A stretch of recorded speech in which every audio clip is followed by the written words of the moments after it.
So I needed to fill up my salt cellar, and I figured this is the perfect time to talk to you guys about the difference between the two types of salt. So most people have iodized table salt at home. Iodine was added to salt. Iodine? Y'all tell me in the comments.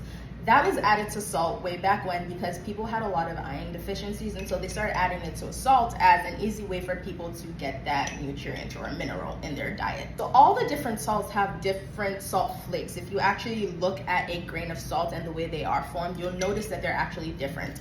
Table salt is smaller and denser in form, which makes it a lot more salty and way more easier to over season your food. Aside from that, I personally think that I also notice the slightly metallic taste that you get when you use table salt, which is another reason why I don't like to use it. I like my salt to taste like salt, which is why Diamond Crystal kosher salt, or kosher salt in general, which is used in koshering traditionally, it has no additives, so it has a very pure salt taste.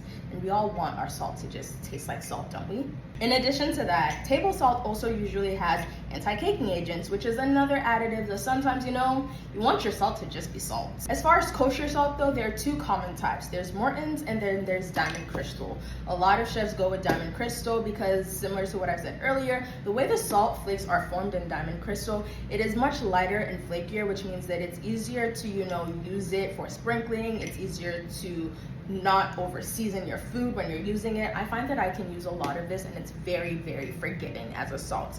Morton's kosher salt, these are not interchangeable salts. If something calls for kosher salt, you need to know exactly what type because they're not all created equal. Morton's kosher salt is smaller and denser, similar to table salt, which makes it almost twice as salty as Diamond Crystal kosher salt, which means, again, they're not interchangeable. I'm not in the business of telling anyone to throw away what they already have at home. So the most important thing to do is to taste your food. As you're cooking, as you're seasoning, taste your food so you know exactly what it tastes like. It doesn't matter what salt you're using, taste your food, and that'll allow you to use them more interchangeably because you just need to be more familiar with how your food tastes.